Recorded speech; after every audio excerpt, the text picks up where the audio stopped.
self-perception. And I have a bunch of interesting slides to show you and some content. The third section, as a reminder, is what can we practically do to help someone with mental illness. So let's start. Take a look at this picture. Identity and self-perception. One's perception becomes their reality. So it's real to them, although it's not real to others. We must confront the self-perception of all of our students if it's incorrect, if it's negative, but especially those with mental illness, because again, that cycle of negative thinking and that pinball, so to speak, inside their head has to have some positivity flowed into it and consistent support where they believe that they are worthwhile, that they do have purpose. So they might ask, who am I and what am I? This girl obviously looks into the mirror and says, I'm fat, I'm chubby, and honestly she's not, but she's not what she wanted to be, and her perception is incorrect. Great quote that I came across. This guy actually wrote something about the Lord of the Rings, which I love that movie, and the books. So he wrote, not that he wrote those books, but he wrote about them. He said, what we believe to be true has a direct influence upon how we live, whether that belief is actually true or not. I'm going to give you some resources in these coming slides. The first one is called Search for Significance. It's by Robert S. McGee. And in this book, Dr. McGee confronts some lies that people believe, some false beliefs, and then he shares consequences, and then he shares the truth about a person, and that helps confront some of those negative beliefs. So look at the first one here, the performance trap, and perhaps you fall into one of these categories. I know I did. I must meet certain standards to feel good about myself. And just think about that for a second. You might feel, okay, I have to do this and this, and I'm good, I'm successful. A consequence, though, of feeling this way, or thinking this way rather, there's a fear of failure. I can't fail. Or perfectionist, I have to get this right. A drive to succeed. Sometimes people manipulate others in order to achieve success because they can't handle that lack of achievement. Withdrawal from healthy risk, because I can't risk not being successful. So that's called the performance trap. Adult approval addict, I must be approved by certain others to feel good about myself. Just think about that for a second. So I need someone's approval. I need someone to say something to me to make me feel like, okay, I am doing a good job. Even though that's normal and that's, I think, human to want that affirmation, some people are controlled by it. So what do some people suffer as a consequence? There's a fear of rejection, attempt to please others at any cost, very sensitive to criticism, withdrawal from others to avoid disapproval. That's two. Those are two. Let's look at the next one. Those who fail, including myself, are unworthy of love and deserve to be punished. Some of the people in our life might believe this, especially those with mental illness. So I failed, so I don't deserve someone to be loving me, and I need punishment. So what is there? There's a fear of punishment, punishing others, blaming others, withdrawal from God and others, a drive to avoid failure. I just want to touch on that name God real quickly. I know in the school system we cannot promote, endorse any religion or religious belief, and that's okay. But interestingly, our students, there's a survey done, a Pew study a couple years ago that said 69% of students, school-age students, have no doubt that God is real. And so that right there, that's 70%, 7 out of 10 kids that don't doubt the existence of God. They believe He's there. So we must not prevent students from expressing their spiritual side, if indeed they have a spiritual side. And we must not also, as counselors, shy away from opening that door and say, you know what, do you have a support network like a synagogue, a church that you go to? Do you have any spiritual support? And they might say, yeah, this guy at my church and I trust him and he's pretty cool. Well, then we can always refer to that realm of their life. So just as a big side note, let's not completely leave out God, because some of our students would really be helped if they choose to go that direction. But let's have that door open in case they want to walk through that way. Shame, I am what I am. I cannot change. I'm hopeless. This definitely is the stigma, like I can't change. I am stuck. What do they feel? Feelings of shame, hopelessness, inferiority, passivity, loss of creativity, isolation, withdrawal from others. My girl at my church, Rachel, the teenager, she was the poster child for this. Everything that's written there, that was her. To bring it back to another movie, and I think a lot of great points can be made from movies. If you haven't seen Thor, a really great movie for entertainment purposes. Anyway, Thor was the big brother, and on the right, you're going to see King Odin. He was the father of Thor, and then Loki here on the left. Not that he has mental illness. Again, I'm not diagnosing Elsa or Loki. However, Loki developed an inferiority about his position. He was not a true son to King Odin. King Odin brought him back from an alien planet and basically adopted him as his son in hopes to revitalize the relationship between his planet and their planet. Well, Loki felt rejected by the father and wanted to usurp the power of the authority of the father and of Thor himself. So this created a great movie, I think, very entertaining, but it created such havoc in his story, and then in the second movie that came out, such havoc because he wanted a place to fit in. And this whole section is about self-perception. The way Loki viewed himself was as an inferior being, he could not get over it, and it affected his relationship with his father and a lot of others, and caused a lot of destruction. Somebody might say, no one likes me, I'm not worth anything, I don't contribute to the world, everyone's better off without me. There was a student who I heard in a NAMI workshop, and it was the gentleman has bipolar. He's about 16 years old. No, he's about 19 now, but when he was 15, 16, he noticed that he was in school and he was putting his head down. He was just so distracted by his mental illness. He was up and down. And his teacher came up to him and said, he's lazy and he's crazy. And those words stuck in his head. You remember that tunnel vision that I mentioned earlier? Well, those words are now in his head, and he could not get them out.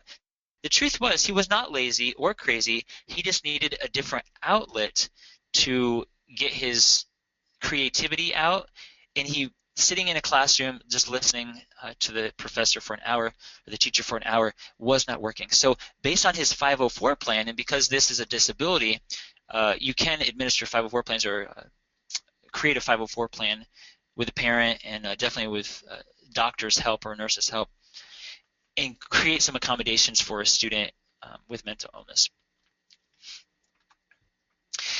There's another great resource called You Are Special by Max Lucado. This is also about, let's tell you the story, and I'm going to show you a few of the pages here. There's a village of Wemmicks. These Wemmicks were wooden people, and all day long they gave each other stars if someone approved of that Wemmick, or they gave a dot if someone did not approve.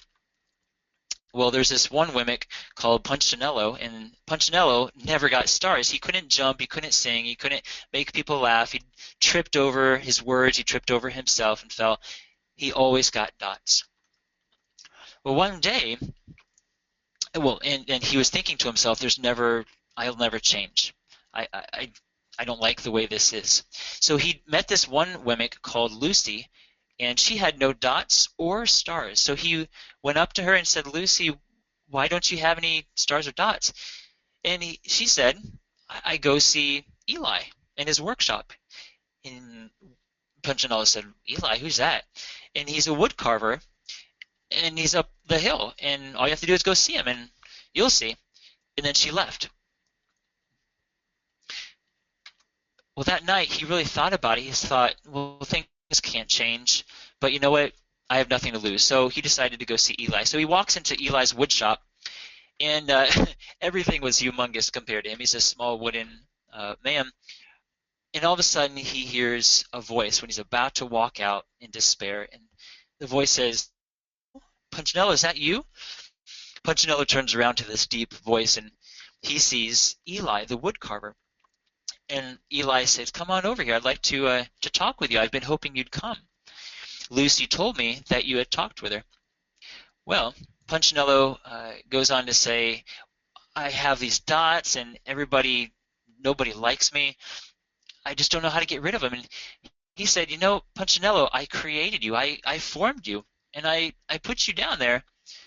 And look at the smile on his face. He's starting to understand, you know what, well, Eli, I guess he does care about me, and he made me to be like this. And Eli said, "You don't need to let the others' opinions of you determine where you're going and who you are."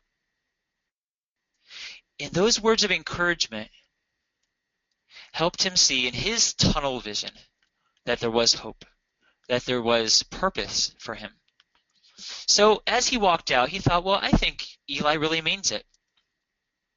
So he's walking out, and as he walked out, and he thought, you know what? I think Eli really means it. Like, he loves me, and he has a purpose for me. One of the dots fell off. That story is called "You Are Special" by Max Lucado, and I'll list it at the end in case you want to take a look at it. What a great truth, though, that if you can inspire hope in somebody, you can give someone an understanding of their purpose, their significance, to go along with the previous book, Search for Significance. You are going to plant seeds of hope. So the next section, the third section here, I'd like to give you some practical tips to build hope. What can we as counselors do? We need to have, number one, an understanding of mental illness. Number two, understanding the way they think and how perception can change their course in life, in each day, and the way they view themselves. So what are some practical things that we can do? What can we control? So we need to grow in our understanding. We can read blogs, we can listen to podcasts, and there are podcasts that I access through iTunes, and it gave me more of a depth of knowledge from not just the psychologist that facilitates the podcast that I listen to, but also those that struggle presently with it. Interviewing those with mental illness, whether it be someone that you know with depression, or someone you know who has bipolar or anxiety, severe anxiety. The goal, you guys, is we need to normalize the subject. So we want to avoid the stigma, like something is wrong with me and I'm weird. And we don't want that. We want them to understand this is a common occurrence, it's a disease in the brain, and no, things won't go exactly back to the way they used to, but we can create with treatment, we can create a new normal and hope. You can attend workshops like NAMI workshops, and there are some probably throughout our parts of the state. And then read literature like I shared with you, and there are also more peer-reviewed scientific journals and psychology magazines and literature about mental illness. I'm just giving you a thumbnail, honestly, about mental illness and what we could do. Another important part is knowing the signs and the symptoms, which we're not going to go into great detail about today. I encourage you to look into those 5 that I just listed there. So let's look at a blog from Sophie. So Sophie writes, I'm not going to read this whole thing, but toward the bottom, toward the middle and bottom, this woman's talking about she's a teacher. She does have bipolar. And on the bottom, you can see I'm slowly beginning to realize I'm a 25-year-old woman who has bipolar, not a bipolar 25-year-old woman. Oh, look at that. There's a typo. Woman. And there's a huge difference. Do you see the difference, friends? One of them's about her. Well, they're both about her identity. The first one, she's a woman who has bipolar. And the second one, she is bipolar. And people with mental illness want to know that they are still themselves, they're still a person, however, they have something, and we can help them in the midst of that. I really do like what this woman, Sophie, wrote. She wrote, if I left work looking upset, whether it was due to a bad lesson or any reason at all, her couple colleagues would text and ask if I was okay, and those that knew me would ask how my mood was. I never found this intrusive, and they often helped me open up, and I realized that I could be a teacher and be bipolar, and that's really the small things that can pull someone out of a dark place. I asked my teenage friend at church who has depression. I said, "Was there anything that encouraged you, that helped you?" She said, "I knew my mom loved me." Now, she intentionally did not speak of her dad in that category, but she had one person in her life that she knew loved her, who would unconditionally love her, and she could open up to her mom about it. And that, again, and you've heard this probably many times as a counselor, if a student has one person that they know cares about him or her, that would make the world of difference. It gives them hope. So perhaps you can be that for someone else. Another quick illustration, there's another woman, not that my church has a bunch of mental illness, but there's another woman at my church. I'll call her Jeannie.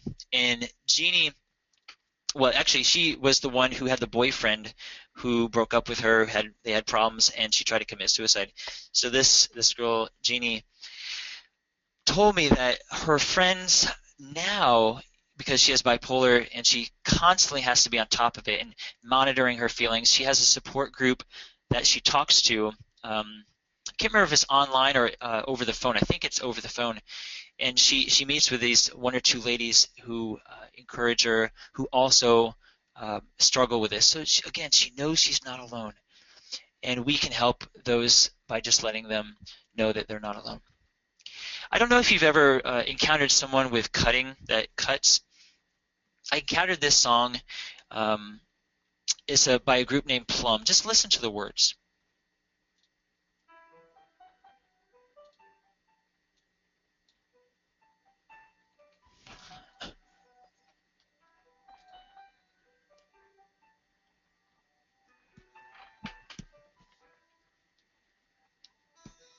Not a stranger, no, I'm yours.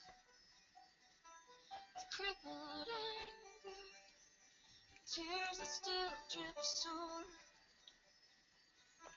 A fragile frame etched with misery. And when our eyes meet, I know you see. I do not wanna be afraid. I do not wanna die inside just to breathe in. I'm tired of feeling so numb. Relief exists, I find it when I am cut.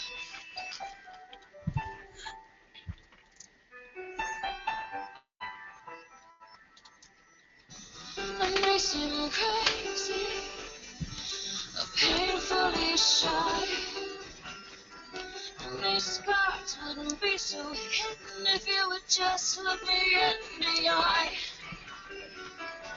I feel alone here and cold, though I don't wanna die. But the only anesthetic that makes me feel anything kills inside. I do not wanna be afraid. I do not wanna die inside just to breathe in. I'm tired, feeling so numb. Relief exists, I find it when I am gone.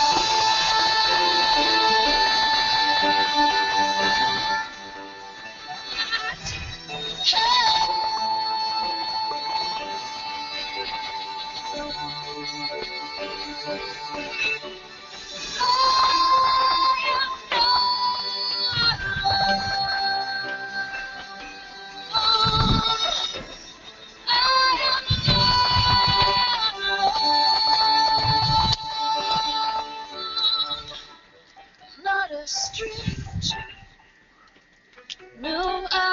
your words with crippled anger, tears that still drip sore.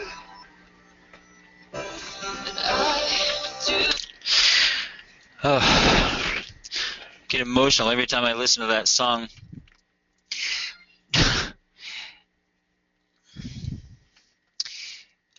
It's so sad.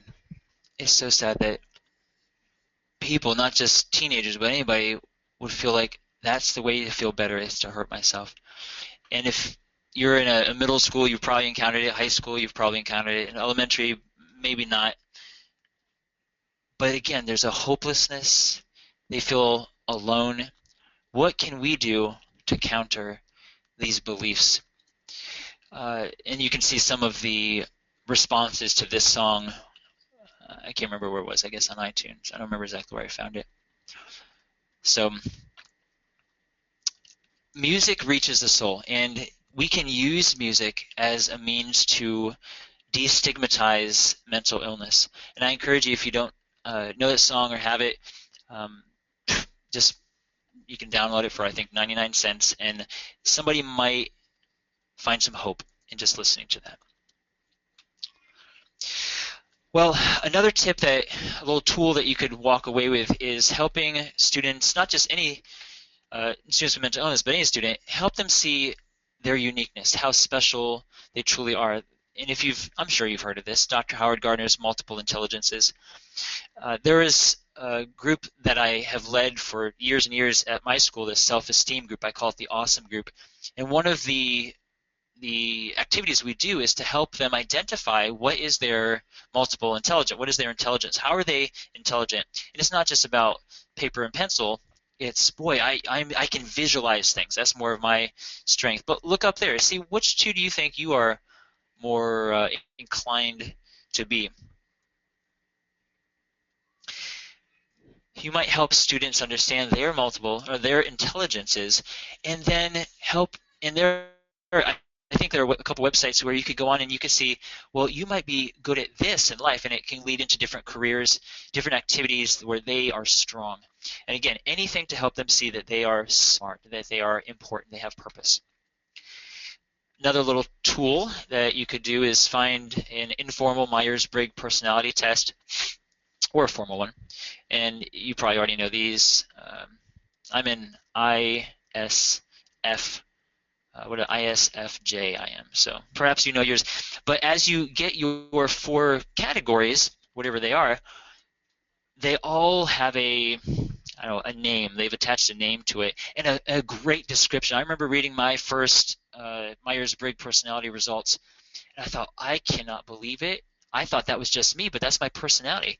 So there are 16 of these personalities, and it might be helpful if someone you know is really struggling with a poor self-awareness, poor self-perception, negative thoughts. This would be a great thing to get in their hands. And perhaps your administration would be open to investing in some of these for a certain select group of students. Dr. Gary Chapman also has a wonderful resource called the 5 Love Languages. It's now expanded for 5 love languages for children, for, let's see, your children, teenagers, co-workers.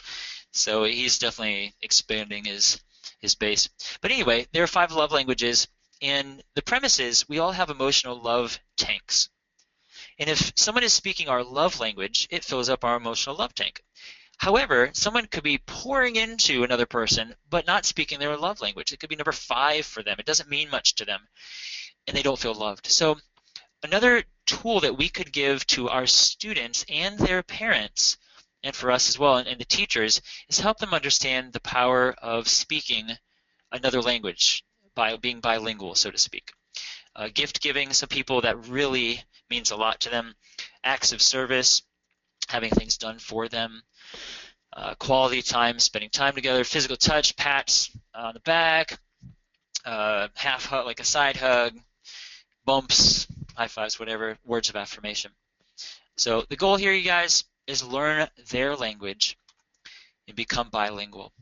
And you might have to encourage the parents to speak that child's language as well. In my class, also the self-esteem group activities, You may do these already, which is great. I just wanted to give you a couple of the ones that have been effective for me and my students. Have the students write down their good points. And honestly, this is sometimes a more difficult activity, especially with those with mental illness and they feel down on themselves already, but give them some categories. What are you interested in? What are some of your talents? Even if they have to think back when they were younger, what are things that you've done well, some of your favorite things? Rate themselves with adjectives. I usually have an activity where I say words, positive words, about 20 of them, and they have to stand against the wall, and it goes from left to right. On the left is not at all. On the right is 100% always, and the middle is half the time sometimes. And they have to stand under the category where they are. I don't know. Maybe that's too elementary, although that's my level that I teach at. So, but it helps them assess what is their strength and how much of that is a strength. Become an expert. Helping others. There's another blog that I'm going to take us to at the end, and she said, hopefully we'll get to it.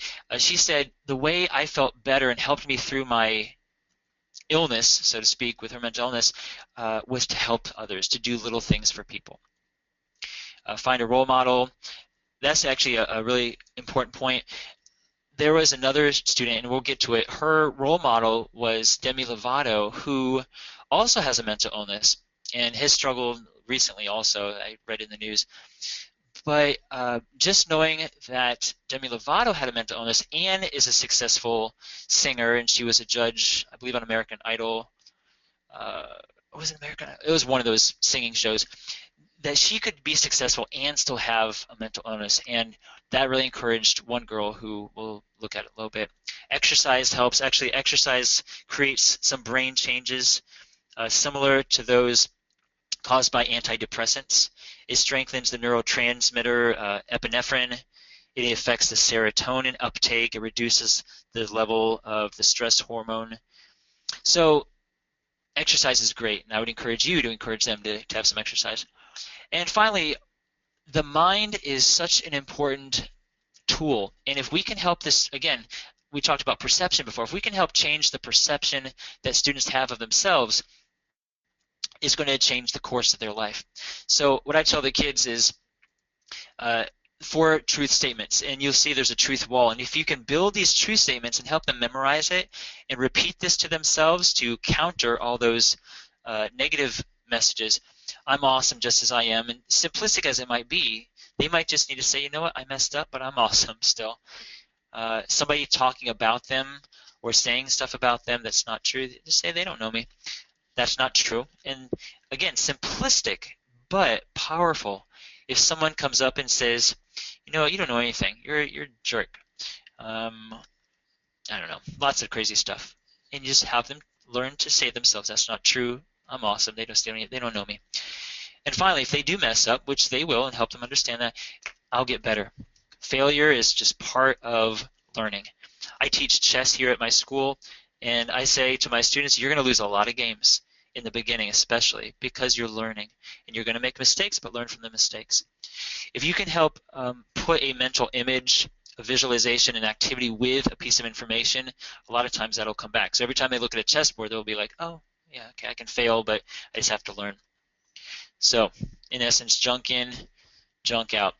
Bad stuff in, bad stuff will come out. Put good stuff in, and the behavior will change. Looking at this, this is the girl who really was encouraged by Demi Lovato. In the middle it says, Demi Lovato was also important in my recovery. She's a celebrity, overcame many issues. She's very open about them. Again, decreasing the stigma against mental illness. She became my role model and how she overcame them, which gave me hope. So Nikki may not have had any hope up to this point, but now that she sees Demi, she does. So again, we want to build our resource, our knowledge base about people who have it and have overcome the initial effect. Kind of like that beginning stage is the most difficult to get over because I feel like there's no way out. So this is the beginning stage of depression or cutting. You know what? This person has overcome. All right, some alliteration here for you. Caring counselors consider words carefully. Say that 5 times. Power of positive words. Going back to the student Geo that I was telling you about, my fifth grader who would not stay at school and ran after his mother, I asked him, well, why don't you want to stay? And finally he came up with a good reason, which, well, I'll explain. His teacher apparently said to him, in his words, the teacher said, if you're not going to do any work, why did you bother coming? If you're not going to do anything in class, because he just sat there a lot of times, why even come? Well, he remembered it as, don't come to school. I don't want you here. And I told that teacher afterward, I said, you may have said that, but he perceived it, he misinterpreted it as you don't want him here. So when you speak with those around someone with mental illness, encourage them to watch their words because they will attach to anything negative. So beware of negative phrasing. Avoid the cheese, like, oh, you're so awesome. Yeah, well, they can smell cheese a mile away, so be real. Provide some words of hope. Those words of hope can mean life and death. I teach something at my school, and perhaps you've heard of it. It came out of Florida Atlantic University, which is down here in South Florida. It's called Student Success Skills. Dr. Brigman and Dr. Webb came up with it. Just a couple, again, phrases, truths that we can get through to them is don't doubt your ability, doubt your strategy. If what you're doing isn't working, try something different. Pick a new strategy. So we have to remind them, no, you're so smart. You are very able. You're very capable of making good decisions. You're not this isn't working. Try something new. It also talks about Kaizen, which is a Japanese word that means continuous improvement. And we don't have to take somebody from I feel like a 0 right now to I feel like a 5. What can you do right now, Geo or Jeannie, to go from a 0 to a 1? What will make you feel better? And it's an incremental change that they can make. And ultimately, we want to help them take little changes and then monitor their progress. Like, how are you feeling today? Are you a 1? Actually, I feel more like a 2. And you make a big deal. That's great. Well, what's different about today compared to yesterday? We keep track of ourselves. That's just an example of student success skills. Teaching them to find a calm place, how to breathe, relax themselves. Picture like a scene that's relaxing to them.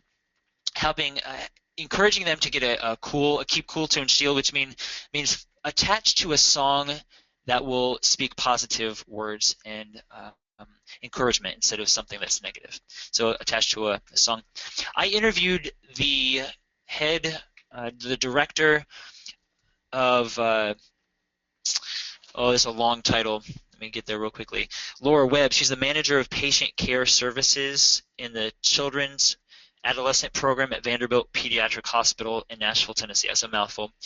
And one of the main things that she talked about was milieu therapy, which means that when a patient, a teenager, a child from 5 to 18 walks in there with the family, it's kind of like a prison in the sense where they cannot leave. But when they come there, they make it feel like a family environment. They're like, oh, welcome. They're trying to, again, remove that stigma, as you must try to remove that stigma. And so when they give medicine to the children, the kids, they don't just they don't just come to the desk to get it or the nurse's office. They bring it to the bed and they talk with them. The nurses are very much loving and supportive, as we need to be. Direct also and supportive. Relationship is key to helping them see they have a purpose. Family involvement is, again, key. Bullying is interesting about this. 75% of the kids who are in that unit in Vanderbilt have said that they were bullied, and it was the most anguish expressed by these kids when they talked about anything, the bullying. So we have to be aware of the bullying that can take place. The last line here, on my journey with mental health, I was very fortunate to have a close family around me, although not all of them understood the condition. The ones that did really tried their best to support me. And all we can do, honestly, all we can control is support and helping them. I'm going to skip over this and end with this one. There's a very, very popular pastor in California, a mega church. His name is Rick Warren. He wrote a bestseller years ago called The Purpose-Driven Life. And his son, Matthew, here has had a mental illness, bipolar, severe depression. And honestly, guys, the parents were so loving. supportive. He had treatment, unlike 50% of uh, teenagers that don't have treatment. And with everything that he had going for him, Matthew Warren still killed himself in 2013. It is a reminder that you could do the very best to support a person with mental illness, but you cannot make the decision for him or for her. They have to choose to grasp that hope or to ignore it. There's something called the bombshell theory that I learned when I was being taught family recovery. Says I cannot change another person by direct action. I can only change myself by God's grace. Others have a tendency to change in reaction to my change. So what we need to walk away with, yes, we have a bunch of tips that we can do. We have a bunch of tools in our tool belt. However, we cannot save a person. But should we try? Absolutely. We can do our part. So here are some resources that I went over in the presentation. Feel free to write those down if you'd like to. There's my information, but I'll sit on this page just for a little bit. And Veritza, if you want to, you can open up and I could take any questions or testimonies or thoughts from our audience. Definitely. Thank you so much, Jeremy. This was very powerful. I have a dry erase board in my office, and I wrote down, "Don't doubt your ability, doubt your strategy." That was, I think, really powerful. Um, if anybody has any questions or any comments, we are open. For you to ask or say anything. Um, and just kind of like for those of you who came in after we had already started, uh, you know, there will be a short survey at the end, and there will be another webinar on in January for ramp. So just reminders. But if anybody has any questions or any comments, if you would just type them on the questions box, and of course, if it's something that you'd like to speak to Jeremy on his, in private, something that you'd like, he's put up his information as well.